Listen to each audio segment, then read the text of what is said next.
اولین نفر شما این بفرمایید. دوست ما فرحروز. من سوالم در مورد این مکان‌ها که شما صحبت کردین. قبل از انقلاب مهاجرت به این شکل نبود که بعد از انقلاب اتفاق افتاد. این مکان‌ها تقریبا میشه گفت خودش رو به خارج از کشور انتقال داده که اینجا هم خودش میتونه یه صحبتشون مکان دیگه‌ای باشه. این مکان چطوری میتونه ارتباطی داره توی جنبش ایران و حرکت‌هایی که در اتفاق خواهد افتاد یا من که شما صحبت کنیم؟ در جا جواب بدم؟ بله سوالتون تمام شد. بله نکته خیلی مهمی است، من گسترشش هم بدم.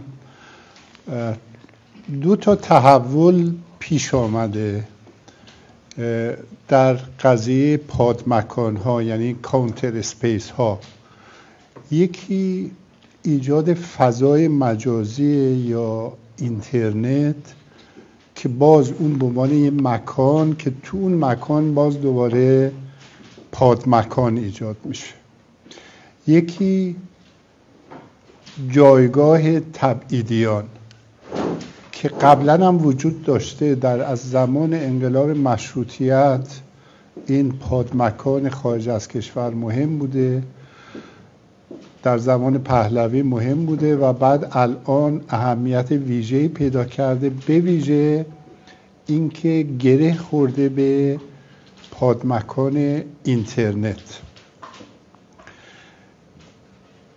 از یک طرف به نظر میرسه که خیلی شانس هست، خیلی امکان ایجاد کرده، از یک طرف مشکلات خودش رو هم داره. یعنی اون خوشبینی که ابتدا نسبت به اینترنت وجود داشت الان وجود نداره. یعنی ما در واقع اینترنت که بیشتر در اختیار این نیروی تبعیدی خارج از کشوره، یعنی حضورش بسیار بالاتره، مکان فیک نیوز شده، مکان پرخاش شده، مکان دشمنی شده و برخی وقتا میتونه به ضرر جنبش عمل کنه و باعث میشه که ما زیر فشار همون پریزنتیزم قرار بگیریم. علتش این است که ما زیر فشار خبر قرار داریم، هی نگاه میکنیم به موبایلمون، خبر باعث میشه که ما فقط متوقف بشیم در زمان حال. این آفت‌هایی است که به ما گره میخوره. یعنی ما ممکنه که نه تنها کمک نکنیم بلکه ممکنه حتی ضربه هم بزنیم، ولی هیچگاه حکم کلی ما در این مورد نمیتونیم بدیم. ما فقط به طور کلی این هست که ما دوران فرصت‌های سیاسی ایجاد خواهد شد. این فرصت‌های سیاسی رو ما باید استفاده کنیم و بتونیم رو اون تأثیر بذاریم با تشکل و با آگاهی. جز این به طور کلی نمیتونیم حرف بزنیم، ولی میتونیم ریز بریم توی کارش و بررسی کنیم و تجربیات رو که صحبت مهمیه به اندازه یک جلسه وقت میبره و با اجازهتون به این مختصر من بسنده کنم. سپاس. آقا باز شما وقت گرفتیم. من گفتم فقط با تشکر از آقای نیکفر. شما در رابطه با تصویر مکان‌ها صحبت کردید، مکان و پادمکان. سوالم به این شکل میگم، ما توی قرن‌های اخیر دست به دست شدن این مکان‌ها و پادمکان‌ها همیشه با استبداد اومده این وسط. چیزی به نام آزادی غایب بوده. ما دنبال رهایی بودیم ولی آزادی خب فرق میکنه. چیزی که به عنوان فرهنگ جامعه ایران، یعنی از این فرهنگ استبدادخواهی، استبداد پروری و استبداد جدایی چجوری باید جدا کنیم، جدا بشیم که دیگه اگر یه فرصتی هم پیش اومد، یه تصویری هم پیش اومد و اون مکان تصرف شد، استبداد رشد نکنه. مرسی. ما اگر اون توصیفی که از تاریخ داده شد درست باشه، گسترش پهنه آزادی همین گسترش پادمکان، یعنی ما مکانهایی رو در اختیار داشته باشیم که این مکانها رو آزاد از اجبار باشه و این مکانها رو خود ما بتونیم شکل بدیم، در سندیکا، در حزب، در اتحادیه، در دانشگاه و به صورت در واقع اتونومی، خودمختاری. مفهوم خودمختاری خودش به این معنیه که اجازه بدید که من خودم نظم این منطقه رو تعیین کنم، یا شوراها، یعنی اجازه بدید من نظم رو تهیه بکنم. ما میبایست به این فکر کنیم که یک معیار داریم در مورد گروه‌های سیاسی. میتونیم ببینیم که این گروه سیاسی چقدر به پادمکان امکان میده، یا با اون حجم بزرگ خودش میخواد تصرف کنه و یک جور دیگه نظم بده، یا اینکه میخواد امکان بده به رشد پادمکان. این برای ما یک معیاره که تصمیم بگیریم با چه گروه سیاسی کار بکنیم و یک نقش واقعا اساسی برای ما داره. اگر ما جایی بریم که این پادمکان بتونه نیروی هژمون بشه، یعنی نیروی خود بشه، اون موقع میتونیم بگیم که کمر استبداد رو شکستیم. وگرنه دوباره حالتهای شکننده پیش میاد که ما میریم یه سری جاهایی رو تصرف میکنیم و دوباره اونا قدرت رو میگیرن و دوباره دونه دونه از دست ما در میارن بیرون و دوباره این بازی مدام تکرار شده. یعنی خیلی مهمه که ما بتونیم تصرف کنیم و در دست خودمون نگه داریم. مرسی. آقای فرامرز.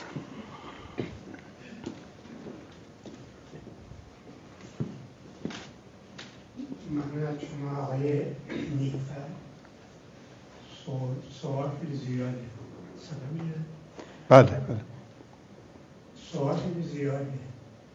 یه سوال در مورد مکان پادمکانه که شما در مورد مساجد حسینیه صحبت کردید که به نظر من حسینیه و اینا نمیتونه پادمکان باشه، چون خود شاه کنترل حسینیه ها در دست داره.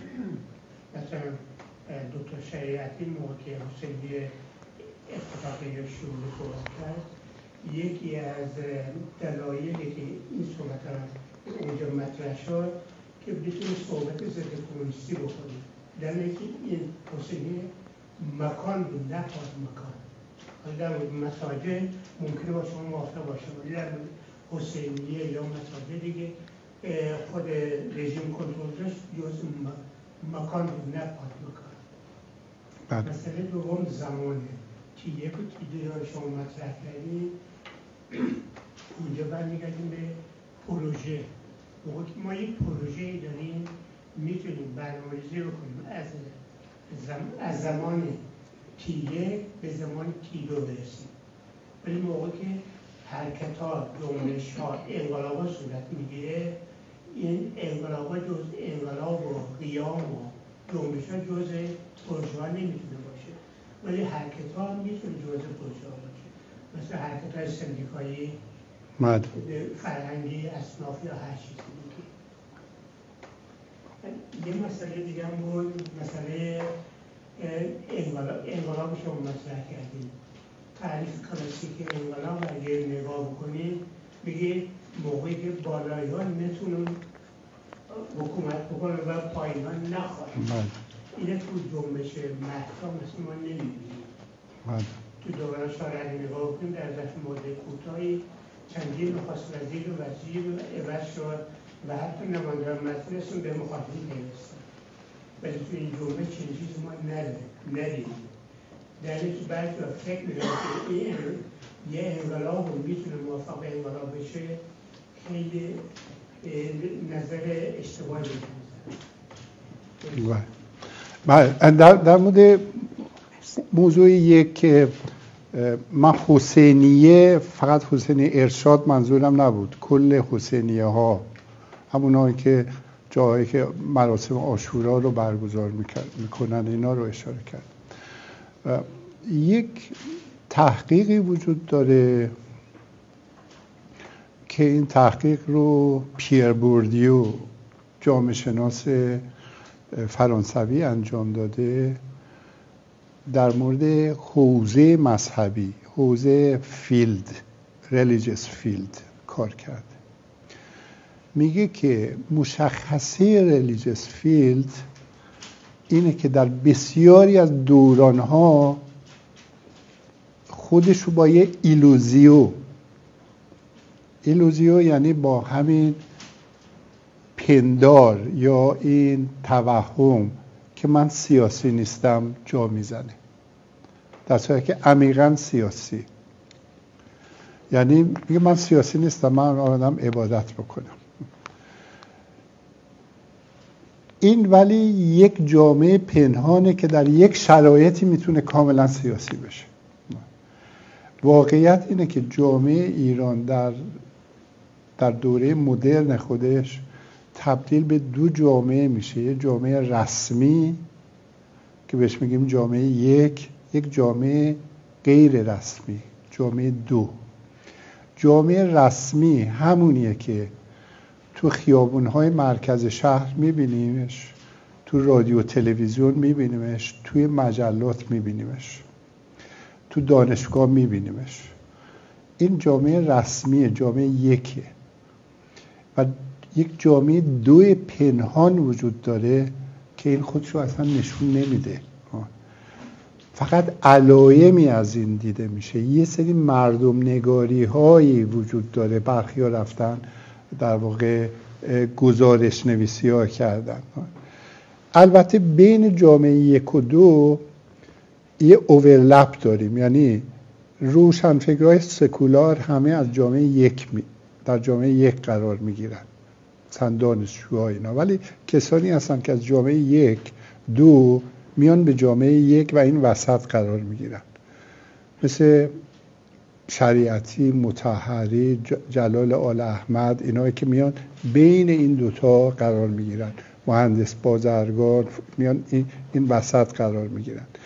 ولی یکی از مشکلات اینه که ما در پیش از انقلاب جامعه یک خبر نداشت از جامعه دو.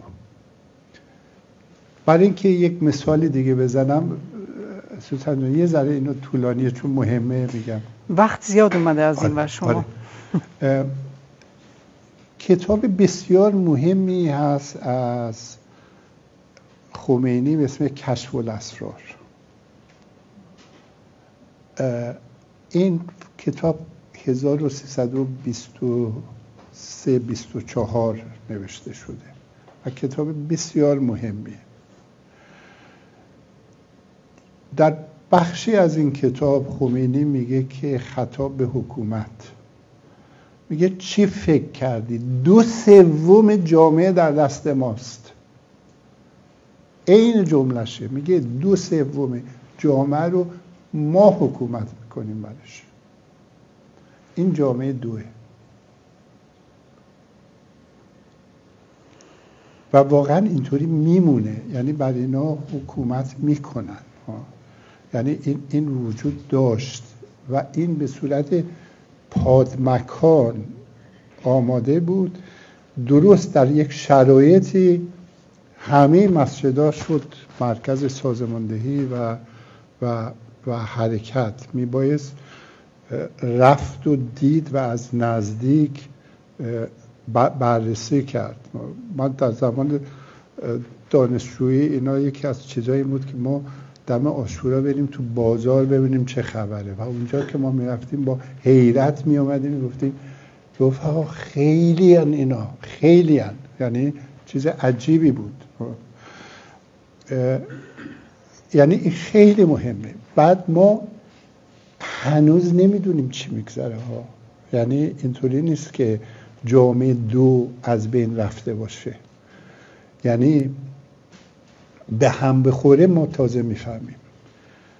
تروریسم میتونه در بیاد، درگیری های قومی میتونه در بیاد، دسته های راهزنی میتونه در بیاد، انواع قانون شکنی ها میتونه در بیاد، دسته های مسلح میتونه. یعنی ما هنوز نمیدونیم چی میگذره. یعنی ما اطلاعاتمون پایینه و بعد این اینترنت و این فضای عمومی فضایی نیست که ما ایران رو بشناسیم. اینو دوستان توجه بکنید که ما نمیشناسیم. یعنی خیلی چیزا پنهانه و خودش رو بروز پیدا نمیکنه. بخشی از جامعه در این اخبار بروز پیدا میکنه و ما باید با دقت ویژه‌ای روی این مسائل بنگریم و از این جملاتی که همه جامعه ایران ضد مذهبی شدن، همه جامعه ایران نمیدونم طرفدار، از این جملات پرهیز کنیم. اینا علمی نیستن، اینا اصلا به ویژه در شأن کسایی که جهان دیده هستن نیستن که از این جمله ها استفاده کنن. ببخشید یکی رو اینقدر من طولش دادم. نکته دیگه در مورد زمان. بله آره، انقلاب ها پروژه یعنی به پیش، جکت یعنی پرت کردن، یعنی به پیش پرت کردن. بعد از عصر جدید و این ایده پیشرفت که پیش میاد، همه چیز تبدیل به پروژه میشه. چون همه ما میخوایم به پیش بریم، پیشرفت وجود داره، همه چیز پیشرفت. این رو ما در بیانیه یه حزب لیبرال میبینیم، در بیانیه حزب کمونیست هم میبینیم. یعنی پیشرفت یعنی همه پروژه دارن، یعنی همه طبق یک پروژه عمل میکنن. همه حزب‌های نامدار سیاسی در ایران با یک پروژه شروع میکنن. خمینی اینا پروژه دارن. یعنی شما در نظر بگید کتاب حکومت اسلامی پروژه است، بعد همین کشف الاسرار رو نگاه کنید، از پروژه خودشون صحبت میکنن. یعنی جنبش در میگیره، یعنی مگما میرزه بیرون و همه کوشش میکنن این مگما رو انتقال بدن توی پروژه خودشون و اونجا یک نبرد در واقع در میگیره که کی بهتر میتونه از این فرصت استفاده کنه، امکاناتش رو داره و این پروژه رو چیز بده. مشکل ما الان این هست که پروژه های امروزی اون پتانسیل اوتوپیایی خودشون رو مقدار زیادی از دست دادن. یه بدبینی در سرتاسر جهان غلبه پیدا کرده. نسبت به پیشرفت بدبینی وجود داره. اینکه پیشرفت یعنی چی؟ یعنی بیگانه شدن بیشتر، محیط زیست خرابتر. و بعد کی فکر میکرد دوستان که قرن 21 ما شاهد این پدیده های نکبت بشیم که الان بعد در جهان وجود داره؟ یعنی 3 سال این جنگ وجود داره و بشریت تکون نمیخوره، یا پدیده های مثل ترامپ ایجاد میشه، راست افراطی در حال رشد، دموکراسی ها در حال تضعیف شدن هستند. این همه پروژه های ما رو کوتاه مدت، ضعیف و ناتوان کرده و ما رو میبره به این پرزنتیزم و این در جامعه ایران هم بازتاب پیدا میکنه. اون موقع در یک شرایطی یه دست قوی میاد میگه من نظم میدم، پول میدم، چیزای روابط با غربم درست میکنم و زیر فشار فلاکت یه میگن حالا بذاریم باشه ببینیم چی میشه. یعنی از این چیزا پیش خواهد. بله. مرسی. دوست ما شما بفرمایید. من سلام دارم خدمت شما و همه دوستان که تشریف دارن. در مورد مطالبی که شما مطرح کردید بسیار یاد گرفتم. یکی از مطالب که مطرح کردید مسئله شعار بود و این شعار رو شما گفتید که حتی کارگران هم خودشون در اون شعار دیدنده واسه خودشون رو. اما برداشت من شاید درست نباشه که بخش محروم کارگران شاید خودشون رو ندیدن. برای اینکه من فکر کردم اون مدتی که از جنبش گذشت رنگ و بوی جنبش شاید خیلی فرنگی شد. شاید اون افرادی که اونجا در ایران خب به هر حال از همه اقشار بودن ولی خیلی از محرومی فکر نکردن که اون میتونه مشکلات اونها رو ببینه. من این برداشتم و بعد اینکه خارج از کشور بسیار رنگ و با رنگ اومدن وسط و به نظرم باعث شد که خیلی بخصوص از محرومین خودشون رو کنار کشیدن. یه مسئله دیگه که مطرح کردید مسئله مجموع هستش که ما دیدیم در جنبش زن زندگی آزادی میگفتن که این نسل یک نسل خاص هستش، خیلی متفاوته، اسم دیگه داره، خیلی آنها نمیفهمن.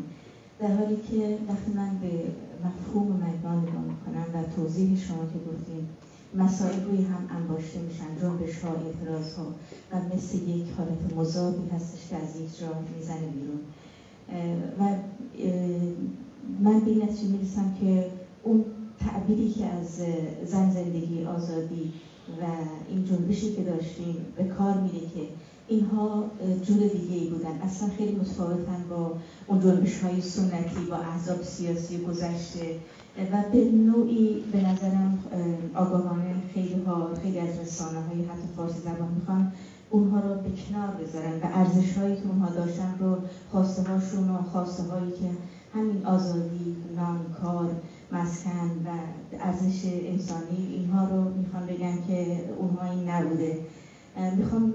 من منظورم اینه که من فکر میکنم که فقط ابزار تغییر کرد، ابزار ابراز تغییر کرد، تکنولوژی و به هر حال یکی هم شکاف که بین اطلاعاتی که مثلا به بحث پادمکان‌ها شما اشاره کردید. یکی از پادمکان‌ها به نظر من آرامستان‌ها هستند که رژیم خیلی سعی کرده اونها رو از بین ببره و وقتی که نسل جدید در مورد مبارزات نسل گذشته در مورد اون کشتار به درستی تصویر درست نداره، همین باعث میشه که خودش رو جدای از اونها بدونه و این خشونت همچنان در تکرار بشه. به نظر من حالا نمیدونم چطوری باید بگم، سوالی اینه که آیا شما فکر میکنید که بین اون نسلی که در 1401 اومدن با اون نسلی که مثلا در انقلاب فرهنگی ایستادن در دانشگاه به عنوان یک پادمکان که نگه دارن و انقلاب رو حفظ کنن، آیا تفاوت بسیاری هست یا اینکه میتونیم بگیم باید اینا رو به هم پیوند بدیم؟ بسیار متشکرم از صحبت‌های شما و زمانی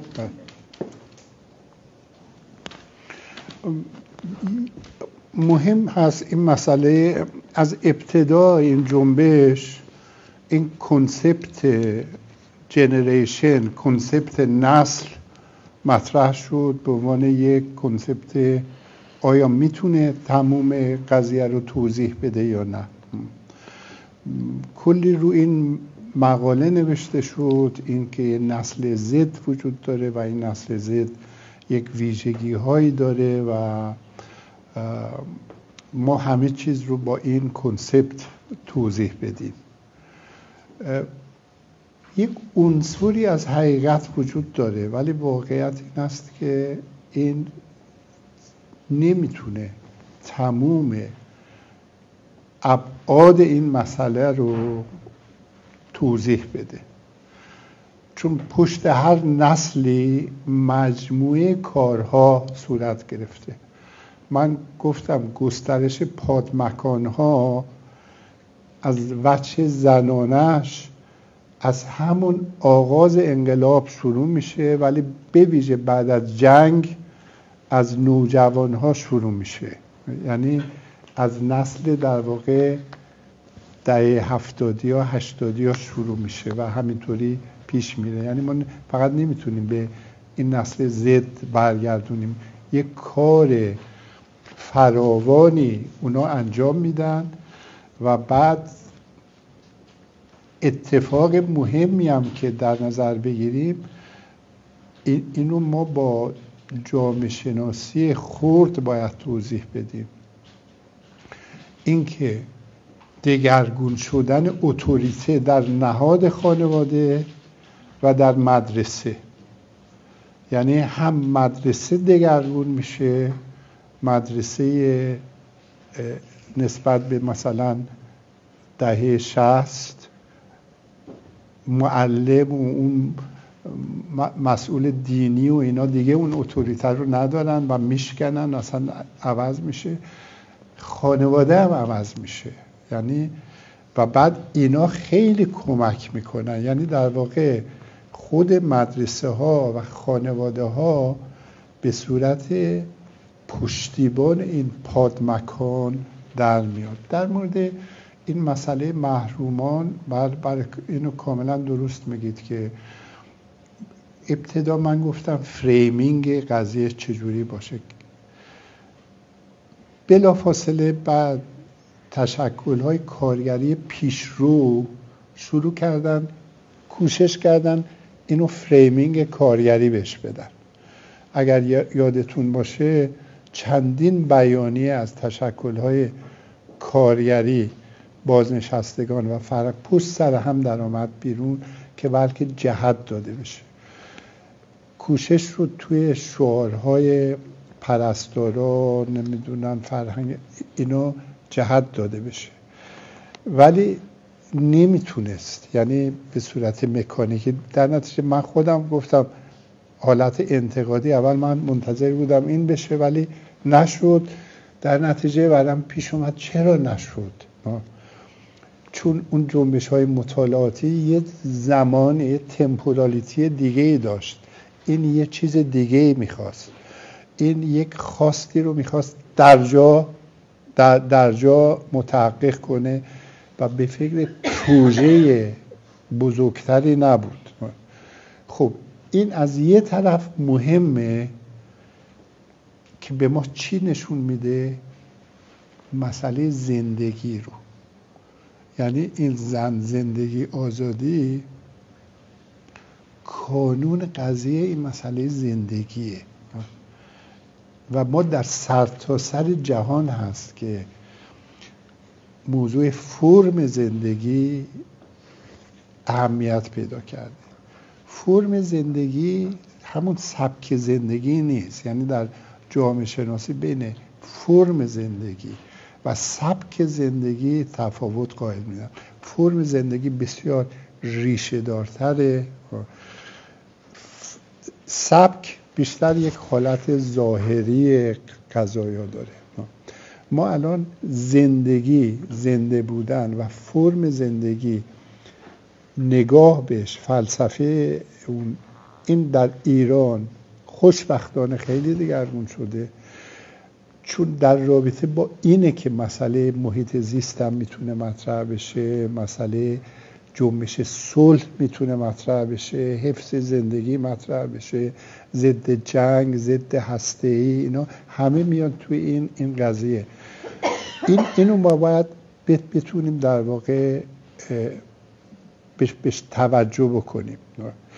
ولی جنبش مطالعاتی از این نظر باش گره نمیخوره که مسئله فشار فلاکته، یعنی انقدر فقر زیاده که تو اجازه فکر کردن به فرم زندگی برات نمیمونه.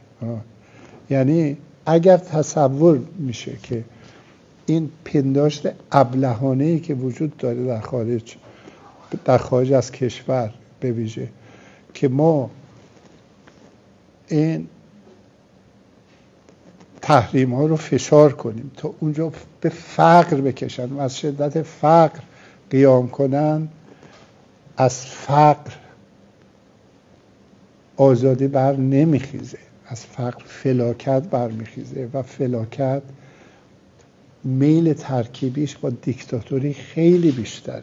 یعنی باید توجه کنیم جامعه به امید نیاز داره و این مشکلات پیچیده‌ای هست که ما در واقع داریم که چرا این گره خوردگی ایجاد نمیشه. ممنون. خیلی به معلومات خوش اومدید. همیشه از شما مختلف از کنم خدمتتون که چیزی که میگم چیزی نیست که من دلم بخواد یا چیزی که میگیرم. بله از کنم که متاسفانه شما هم اشاره کردید حالا ما دوست داشته باشیم یا نداشته باشیم جنگ شروع شده، احتمال داره که دوباره بالا بگیره. عرض کنم که مثلا میکنیست ماشه رو داریم، فقر رو داریم، ما که نخواستیم، ما هم که نایمدیم از موقع فرصت که میکنیست ماشه باشه داره به این سمت میره، احتمالا افراطی ها اونجا قدرت میگیرن، فقر و فلاکت بیشتر میشه و از این طرف هم توی سرزمین داریم به یک نابودی زیست محیطی میرسیم. یعنی یه جایی که دیگه نه آبی باشه و نه برقی باشه و اصلا هیچی نباشه. من خودم این شخصی هم که توی بهمن 57 به دنیا اومدم. یعنی وقتی که بزرگ شدم دیدم که نسل‌های قبلی بالاخره یه کاری کردن و به نتایجی رسیدیم.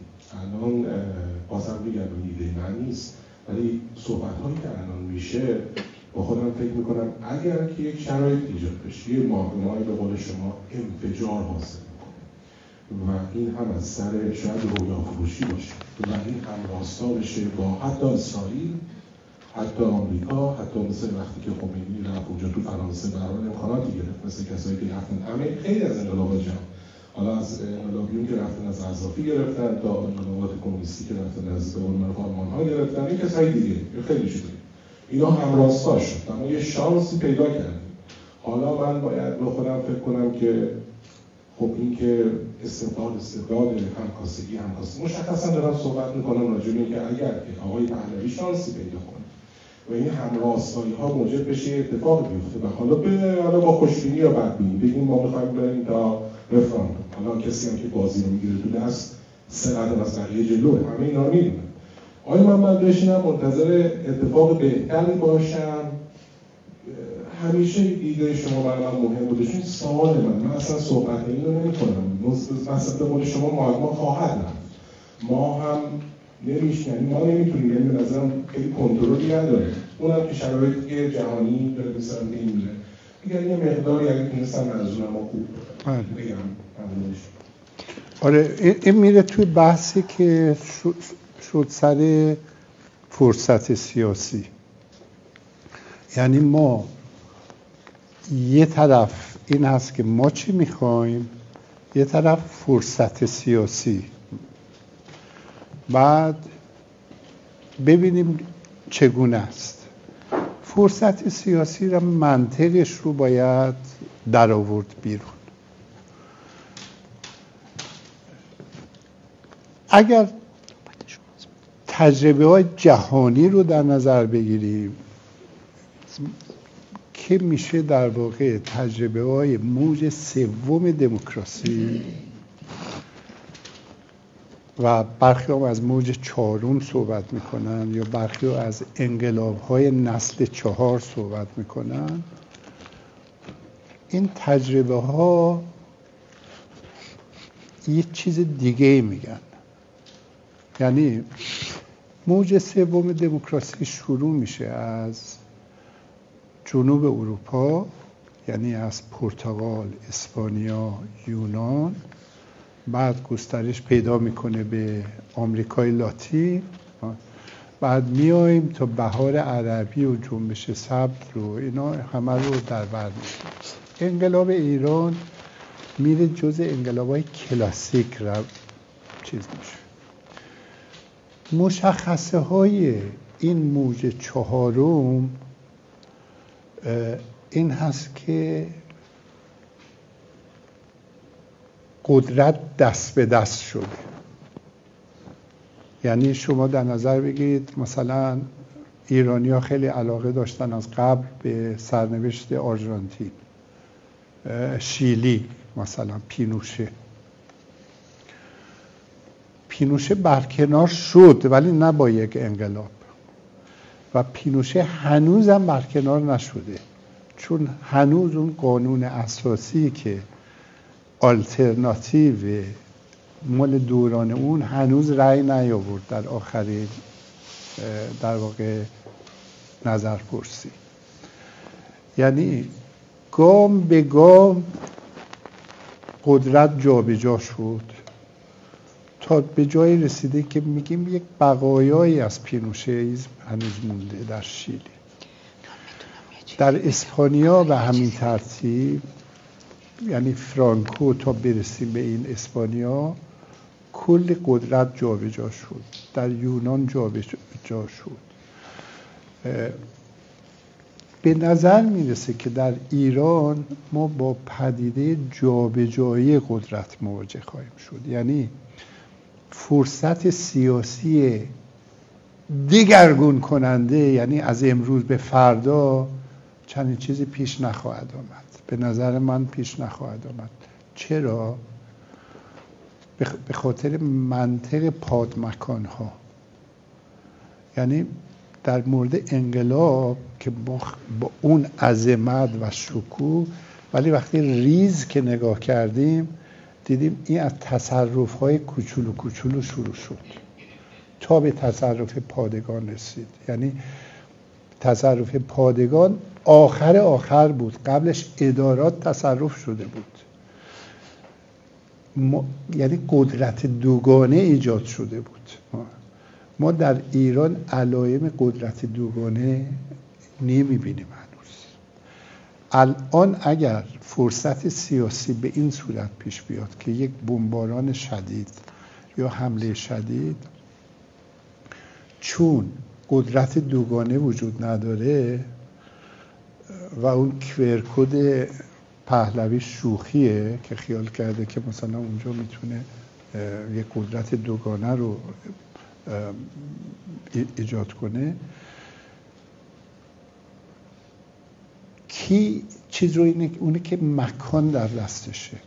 یعنی باز یه ژنرالی، یه سرداری، یک چیزی، یا هیئت از اینا قدرت رو به دست میگیره، یه مذاکره هم میکنه و اینا ترجیح میدن.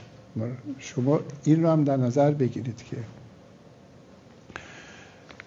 غرب مهمترین چیزی که میخواد در حال حاضر، یعنی از یه رژیم تازه چی میخواد؟ رژیم مرزبان میخواد. رژیم مرزبان یعنی رژیمی که جلوی موج پناهنده رو به اروپا بگیره. یعنی این اول اینکه مرزبان خوبی باشه. در غیر این صورت این سد ایران که برداشته بشه، برادران و خواهران افغان و پاکستانی و ایران اینا سرازیر میشن تا مال میان.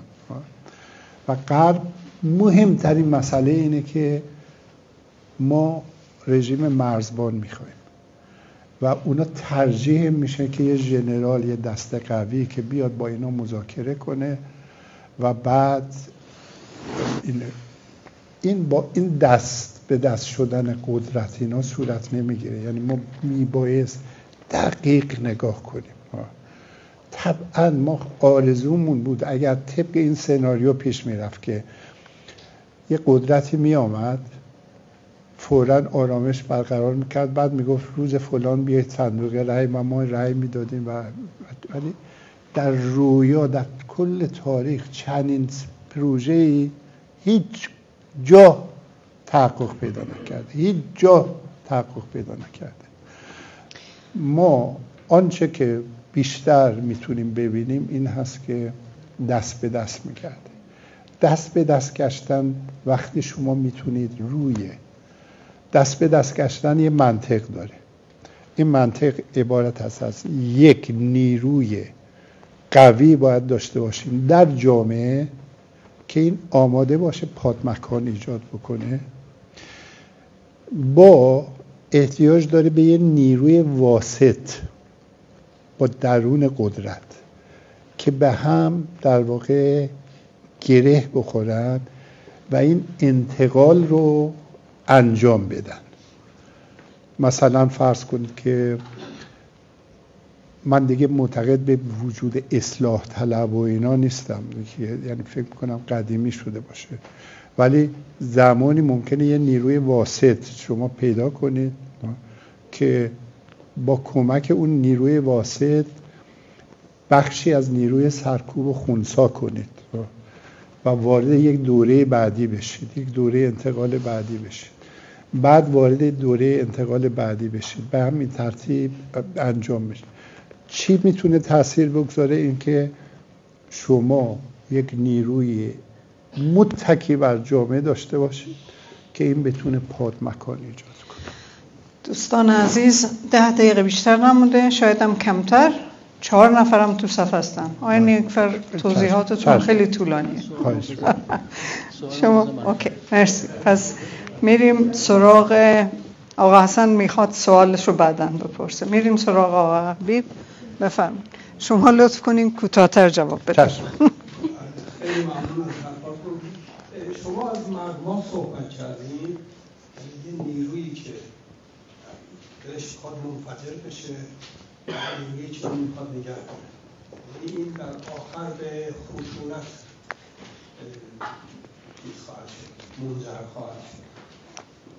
آیا ما بهتر نیست یه جوری، یا نمیدونم راهی وجود داره که این خشونت رو پرهیز بکنیم؟ چون در طول تاریخ همیشه با ما خشونت پیش شده و از چاله به چاه افتادیم.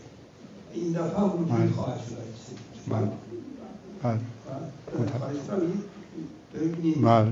یه جوری میتونی حرفایی بزنی. آره. حالا یه مقداری از جامعه ایران تعریف کنیم. چه در جنبش زن زندگی آزادی و چه در این دوره جنگ ما دیدیم که جامعه استواری تمدنی بالایی داره، یعنی به هم پیوستگی، یک نظمی مستقل از حکومت، یک سری چیزا رعایت میشه. گرایش به خشونت واقعا پتانسیلش بالا نیست در جامعه ایران. بهانه‌های خشونت وجود داره. این بهانه‌های خشونت قبلا میتونست فقط درگیری بین حکومت و جامعه باشه، مثلا دانشجو کارگرها، یا درگیری‌های در برخی مناطق به صورت قومی وجود داشته باشه. اینا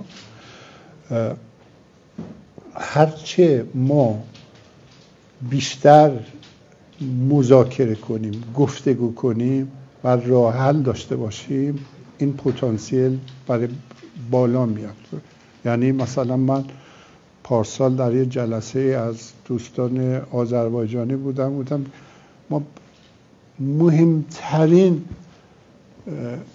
کاری که شما میتونید بکنید این است که گفتگو بین فعالان کرد و فعالان ترک، برای اینکه ما خیالمون از این منطقه اورمیه، قروه، بیجار، از این مناطق در واقع راحت باشه. یعنی خیلی مهمه که از حالا یه توافقی صورت بگیره و این توافق این باشه که ما تا زمان استقرار دموکراسی تقسیم بندی ها رو عوض نمی کنیم، چون به درگیری بعداً توافقی انجام میشه. یعنی روز اول هر کس نمیاد بگه که این مکان من. ما مجموعی از این توافق‌ها رو لازم داریم، ولی این مجموع لازم نیست حتما با خشونت باشه. جنبش زن زندگی آزادی مجموع بود ولی واقعا گرایشش به خشونت پایین بود، ولی در مجموع میشه به جامعه ایران چیز بود، در واقع امیدوار بود. مرسی. شما کوتاه، بعد نوبت شماست، آخر نفر. خواهش همطور که فرمودید مسئله که دکتری فقر و فلاکت و ایجاد بحران محیط‌زیستی و برق و گاز و آب، همه اینها باعث شده که یک خستگی ایجاد بشه در جامعه، ولی متاسفانه خستگی مزمن و گذرا نیست. این مشکل رو که من می‌بینم در این حال اون ایلوزیون و افق سیاسی، رویا و افق سیاسی که وجود نداره اضافه بر اون درد رو بیشتر کرده. حالا با وجود دانستن این حرفا، چشمانداز ساختن آلترناتیوی که بتونه ما رو از این چرخه در بیاره چه میتونه باشه؟ آیا خب طبیعتا شما که الان نمیتونید، من سوالم خاص برای شما نیست، ولی به عنوان کسی که طرفدار راه سوم هستش میپرسم از شما که آیا کنش ضد جنگ میتونه اینجا به عنوان یک پدیده کمک کننده باشه برای گردهم آوردن مردم و ایجاد مجموعه؟ بله. اگر ممکنه بقیه سوالم تر بشه. بله، که شما دیگه تمام وقتو بگیرین. عجب نازمی داری ما. بفرمایید شما هم سوالتون رو بکنید، ولی لطفاً کوتاه که برسیم. خیلی ممنون از آقای دکتر بحث خوبی مطرح کردیم، ولی بحثتون خیلی ریشه‌های کلاسیک داشت. ما انقلاب دیجیتال داشتیم، انقلاب افراد داشتیم، وارد اصل جدید ارتباطات شدیم. فکر نمی‌کنید که مکان و مکان‌ها جاش عوض شده و نمیشه مرزبندی مشخصی براش مشخص کرد، چون وقتی که دلسوزی شما زمان شما به صرف نزدیک خیلی از مرزبندی‌ها به هم می‌ریزه و پروژه‌ها بله. مرسی.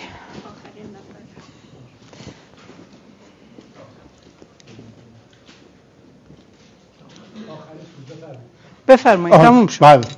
آره، از این آخر درست کنم صحبت کنم. من یه اشاره کردم، گفتم که ما پادمکان ها به هم میریزه، مکان و پادمکان به خاطر اینترنت و دوباره اونجا قطب‌بندی ایجاد میشه و بعد این T1 و T2 این حالتی که پیش میاد، ما حالت پرزنتیزم در واقع داریم. متاسفانه خب نشد من خیلی در واقع اینها رو توضیح بدم در بحث انتقادی. خود اینترنت به عنوان مکان واقعا این بحث مفصلی است، ولی در مورد جنبش صلح خواستم آخرین دقیقه استفاده کنم. اینکه ما از جنبش صلح غافل بودیم. اینجا من همش این موضوع صحبت میکردم که یه فریمینگ ایجاد کنیم که بین جنبش عدالت، زن زندگی آزادی چی رو پیدا کنیم که و مسئله فلاکت که اینها با هم دیگه همه رو با هم جمع کنیم. از مدت‌ها پیش من فکر میکردم که مسئله در واقع علیه برنامه هسته‌ای میتونه این نقش رو ایفا کنه، چون برنامه هسته‌ای یعنی برنامه فلاکت، برنامه در واقع تقویت دستگاه سرکوب، فساد سیستمی. خب به شهادت نوشته ها من دیرباز مخالف برنامه هسته‌ای بودم و همواره نوشتم در این مورد. از زمان احمدی نژاد من گفتم این فلاکت، این بدبختی میاره. من پارسال شروع کردم باز به شهادت نوشته با تماس با با نوشتن مقاله و تماس با فعالان که دوستان مسئله اصلی برنامه هسته‌ای ها، یعنی اعلامیه بدید، بیانیه بدید برای اینکه این رو تبدیل مسئله صلح، مسئله اصلی صلح با مسئله عدالت و نان گره خورده. بله. ولی نشد. دوستانی که مایلن بیشتر سوال کنن، یادتون نره ساعت 6 ما این امکانو داریم. من الان یه بار دیگه این مسئول لوکال اومد اینجا یه دستی برای من تکون داد. معذرت میخوام، واقعا معذرت میخوام. خواهش میکنم. اینم به خاطر اینکه وقت بهتون ندادم. دوستان یادتون نره کلان بیسکولن تقریبا الان اسم خیابون یاد